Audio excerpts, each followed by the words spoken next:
Section 1. You will hear a young student, Andrew, ringing an employment agency inquiring about their services. First, you have some time to look at questions 1 to 7.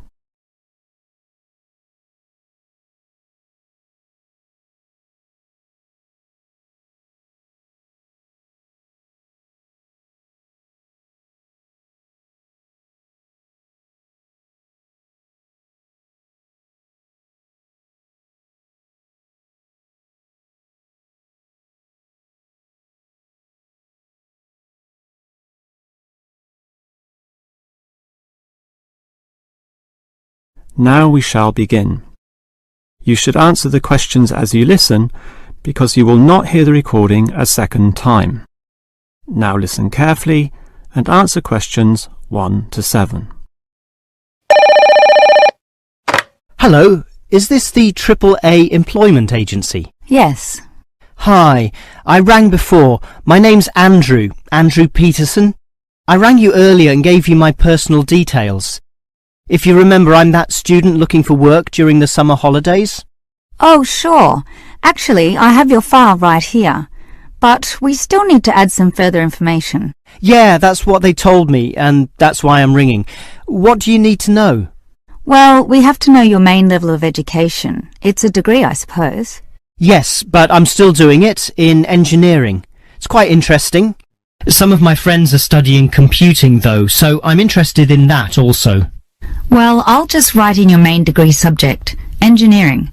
We usually have a demand in computing, though. Have you worked with computers before? No, I just do some programming for fun at the university, but I almost got a job as a computer designer once. Actually, the only job I've ever had was as a car salesman, believe it or not. Well, at least you've had experience dealing with customers. What about hobbies, though? Sometimes they can help develop useful skills. In my free time I don't do much, mostly study. I play chess occasionally at the university chess club. That's right next to the tennis courts, but I'm not interested in that. Chess helps develop analytical skills, so I'll put that down. Of course, it's your main skills that employers want to know about. What would you say they are? Well, I'm in my 3rd year now, studying electrical machines and generating systems, but I'd say electronics is my best skill, much better than, say, my machine skills, which aren't so good, actually. Okay, machine skills are in demand, but so too are electronic ones, so we might be able to find you a part-time job in that field. But what sort of money do you expect to get? Oh, anything, really. I'd want the standard payment, let's say. What's normal? 1,000 a month? 1,500? I'll just put $1,200, okay? That's fine by me. When can you start? Say, within 2 days? Easily. Actually, less. In fact, just give me a ring and I'll be able to start immediately. Although I admit it'll take me a few days to get used to getting up early in the morning.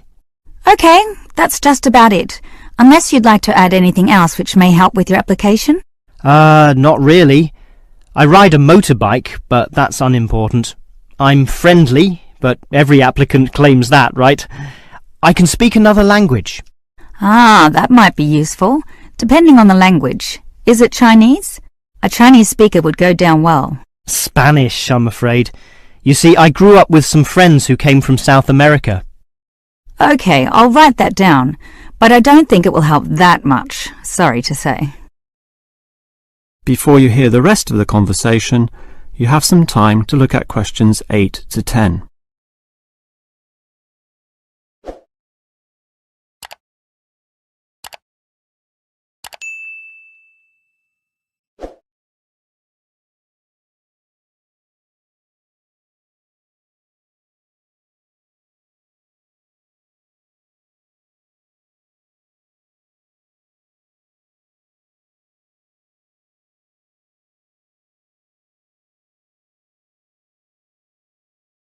Now listen and answer questions 8 to 10. Well, thanks for your help, and hopefully I'll get a job soon. But can I just ask one more question? Sure. What basically are employers looking for when they interview someone? Many things. Being hardworking, diligent and focused on your job is good, but surprisingly it often means you can't see the bigger picture or provide suggestions which help the company move forward. That requires thinking for yourself, outside the box as they say, and being free of the standard ways of approaching tasks. Employers certainly value that. I guess experience must help though. It depends. If it involved a routine job, one which didn't exercise your mind, it might not mean that much at all. But since companies are basically composed of people, it is important to be able to get along with others. There's no point in hiring someone whom the other employees don't like, right? That just causes problems. In fact, I would say that being friendly and approachable ranks far more highly than your academic qualifications. Okay, and that's all assessed at the interview, right? Yes, and your qualifications, experience and approach to the job, such as whether you can do different things, work overtime or do long hours, is needed. But those latter qualities are pretty much standard. What may be more important is based on the fact that things inevitably go wrong. Mistakes are made and someone's got to fix them in a way that creates the least disturbance. People with demonstrated abilities to do this are certainly regarded highly. I see. That's very interesting. That is the end of section 1. You now have half a minute to check your answers.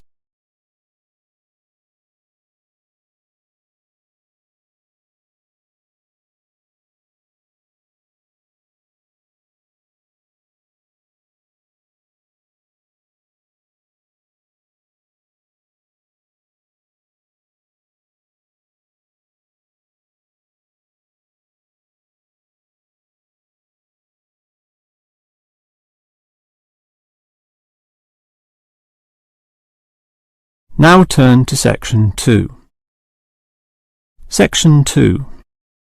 You will hear the manager of the fitness centre giving information about the centre to some new customers. First, you have some time to look at questions 11 to 15.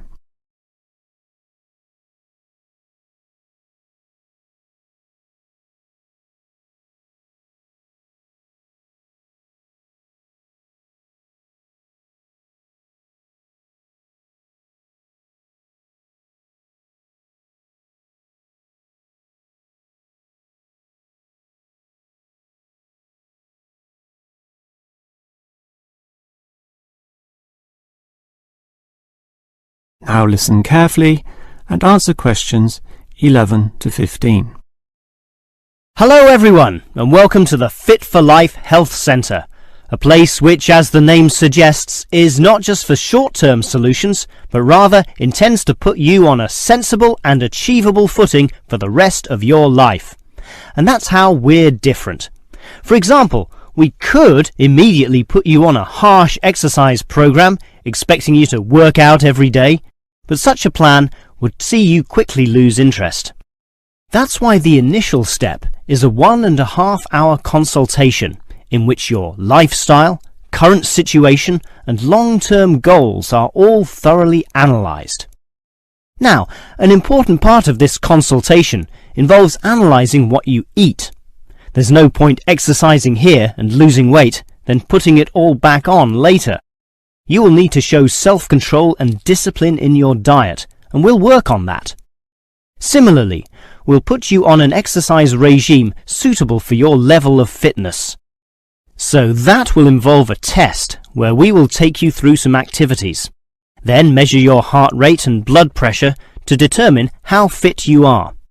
This will be monitored during every subsequent consultation, along with your exercise schedule, and that occurs monthly and not half-yearly, as with many other centres. As to our actual exercise machines and programs, you will have to decide whether it is muscle mass, stamina, or general fitness that you want to develop. Think about which of these 3 you want to target, and we'll design a specific program for you. But remember, bulging muscles aren't necessarily suitable for everyone. Sometimes it's better to think in terms of 2 simple concepts: muscle definition and stamina, or, if you are female, being fit and healthy, in both mind and body. Before you hear the rest of the talk, you have some time to look at questions 16 to 20.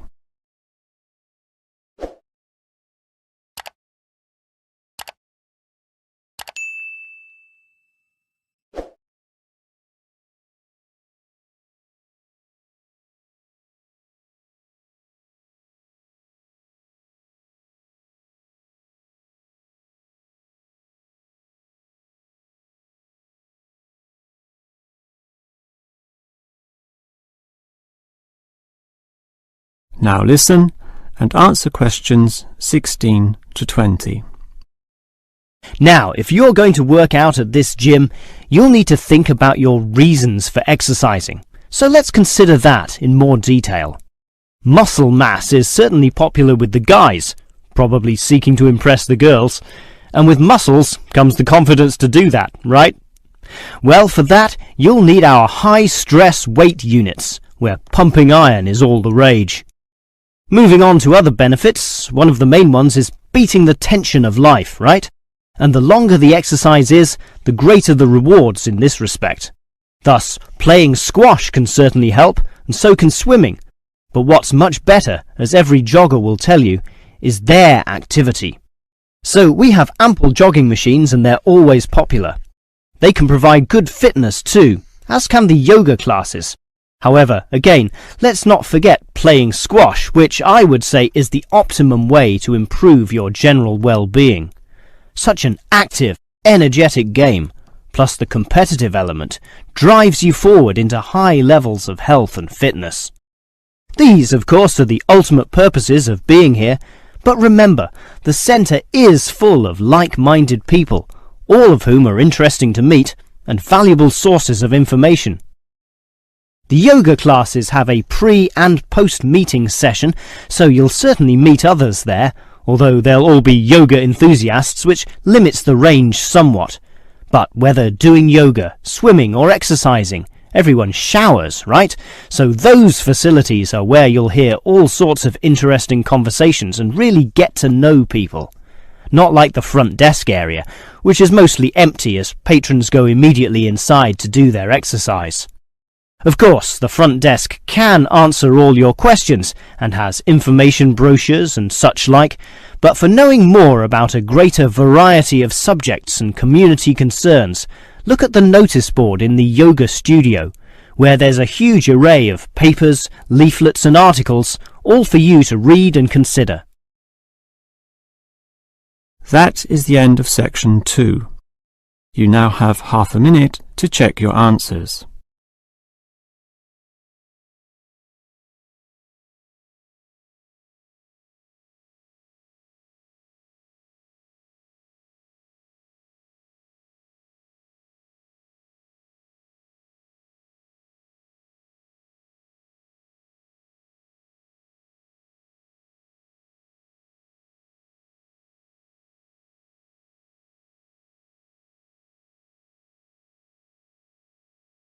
Now turn to section 3. Section 3. You will hear two faculty directors talking about which person in their university to promote. First, you have some time to look at questions 21 to 25.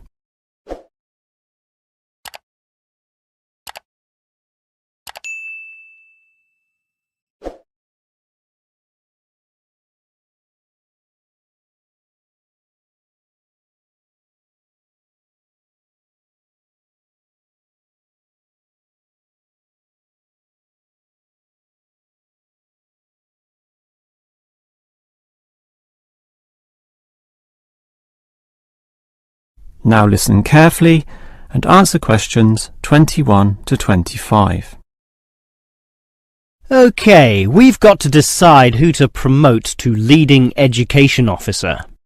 Someone from the arts faculty, I suppose. Well, it can be from any faculty, since the position requires more general skills. Handling personnel, settling disputes and motivating them to focus on the task. It was the last position which involved computer knowledge, not this one. Surely computer knowledge would help. So too would knowledge in the arts. Sure, it would help, but the key criterion is being able to direct the staff appropriately. So it doesn't matter then from which faculty we select our candidates? Not really, but I've already looked at those from computing and rejected them all. Why? They're all too new, lacking in sufficient experience, whereas these ones from the business faculty are long-timers, so we'll take someone from there. I suppose you're right. The arts faculty doesn't present much in the way of suitable candidates either. But we'll still have to train the person, teach the ropes, as they say, and he or she will have to expect to do overtime as needed. Of course, it can get so busy that if we were open on the weekend, they'd have to work then as well. Just as well we're a Monday to Friday university, right? Right, but are you sure these people will actually want the job? The salary isn't such an improvement on their current ones. I know, but there are benefits.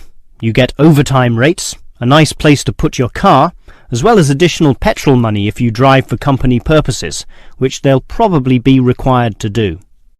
But those benefits are quite limited, especially given all the work and responsibility involved. People often don't like that. They prefer the creative freedom of less senior teaching positions. Yeah, I know. But these candidates should realise that if they do this job well, there'll be more promotions down the line.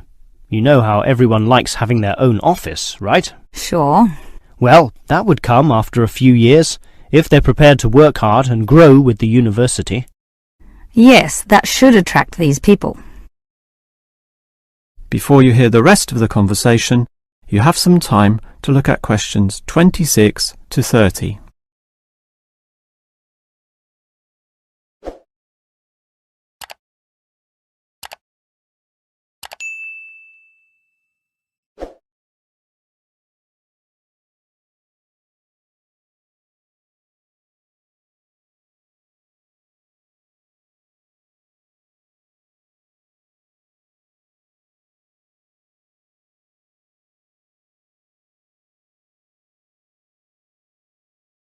Now listen and answer questions 26 to 30. Well, that's enough talk about the job. What about the actual candidates? How many do we have? I've narrowed it down to 4. Just using their first names, that's Stephen, Abdul, Lek and Oscar. As you said, there's quite a bit of experience between them, about 34 years in all. What's the exact breakdown of figures? Abdul and Stephen both have 7 years. Lek has 1 more, and Oscar is the most experienced at 12. But who's the most qualified? Stephen and Abdul have an MBA.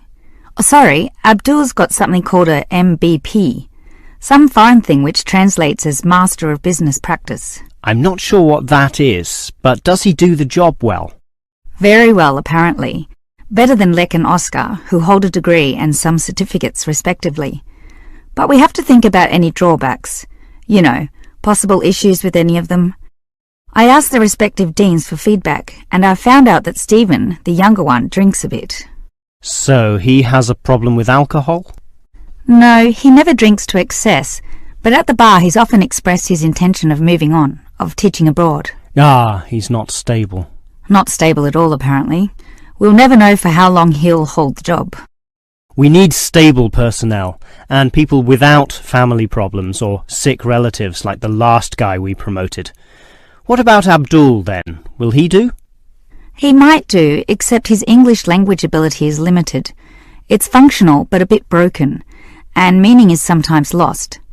That's not the problem with the next candidate, Lek, who has good language ability, but this job involves handling people, and his dean says Lek's attitude is bad. In what way? His manners are okay, and he's interested in his job, but he believes there should always be adequate leisure in life. He definitely won't work overtime and complains a lot already about his job. But this last candidate, Oscar, is probably not the right one either. Why not? Not another problem with language. His first language isn't English, but he speaks it well enough. He's stable with a good attitude, but his age is the problem. Age is not a problem. That would be ageism, and I don't believe in that. But with his age comes health problems as well, and serious ones at that. Oh, that might be an issue then. That is the end of section 3. You now have half a minute to check your answers.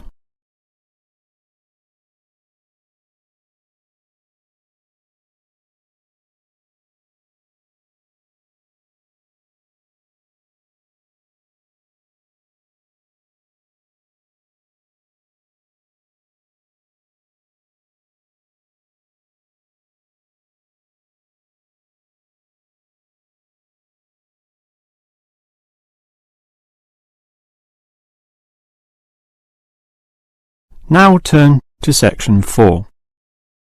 Section 4. You will hear a lecturer talking about caves. First, you have some time to look at questions 31 to 33.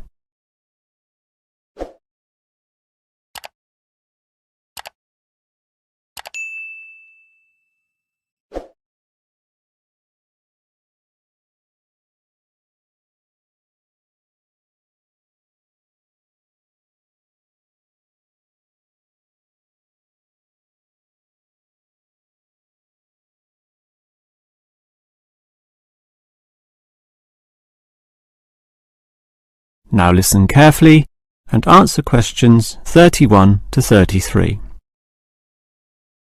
If there is one natural feature which has long fascinated man, it is caves, those natural underground spaces into which people can enter. No known cave in the world can exist without it being extensively explored, whether it be in remote areas, such as the Clearwater Cave in Borneo, or immensely long and difficult, such as Mammoth Cave in America. Or perhaps the most challenging, those caves below the water table, full with water, in which case the exploration is known as cave diving. Whatever the case, if the caves are known, as complex and difficult as they usually are, they will be explored. The formal name for the study of caves is speleology, and involves many disciplines such as chemistry, geology, biology, and cartography, or the science of making accurate maps, since the largest caves can be hundreds of kilometers long and highly complicated. If the exploration is just for fun, the activity is known as caving. But with the difficulties and dangers involved, the average caver is often involved with one of these speleological sciences.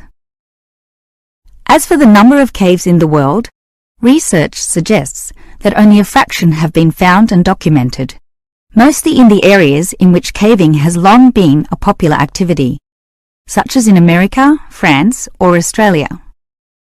China, for example, has huge areas of limestone bedrock, prime material for cave formation, and logically must contain among the largest number of caves in the world.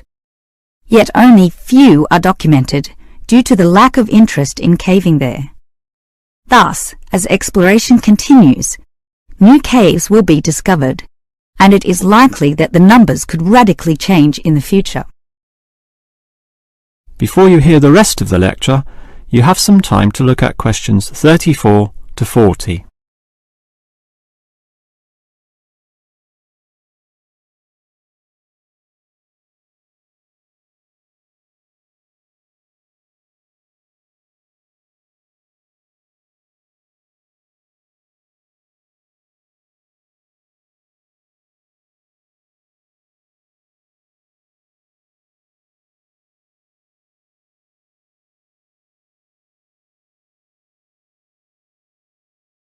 Now listen and answer questions 34 to 40.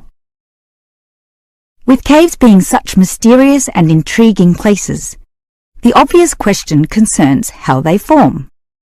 The most common cause is the effect of slightly acidic water in a process called dissolution. Here, water seeps into the ground and down through rock masses.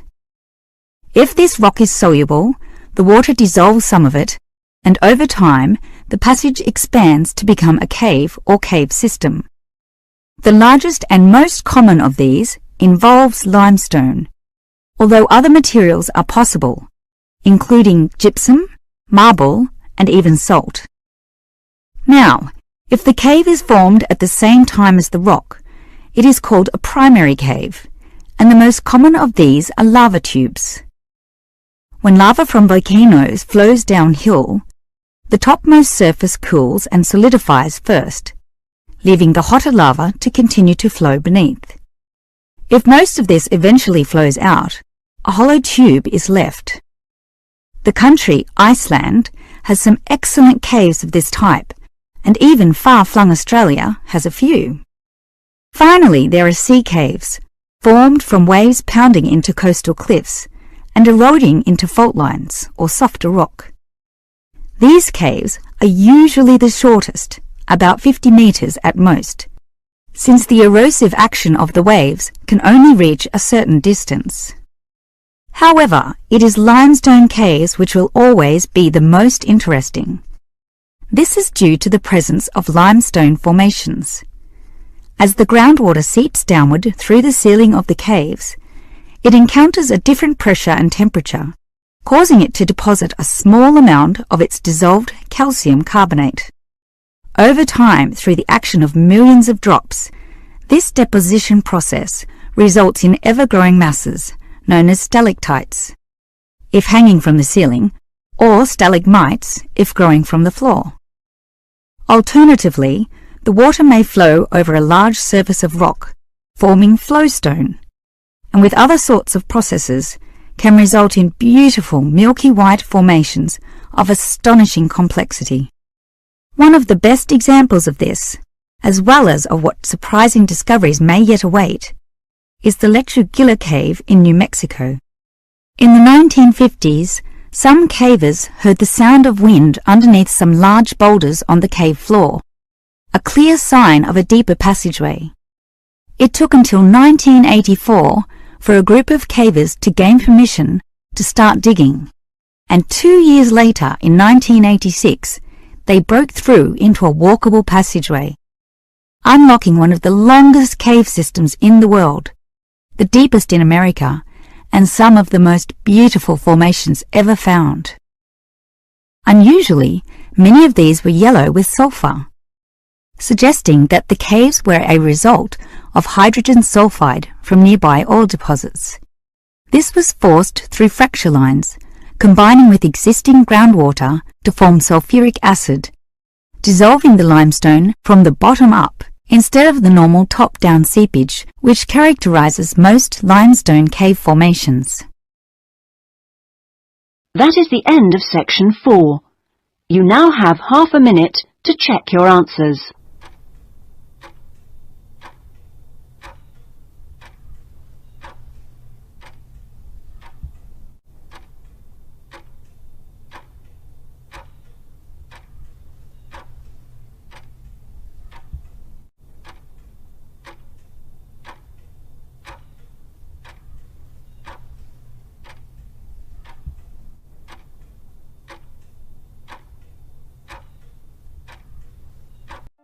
That is the end of the listening test.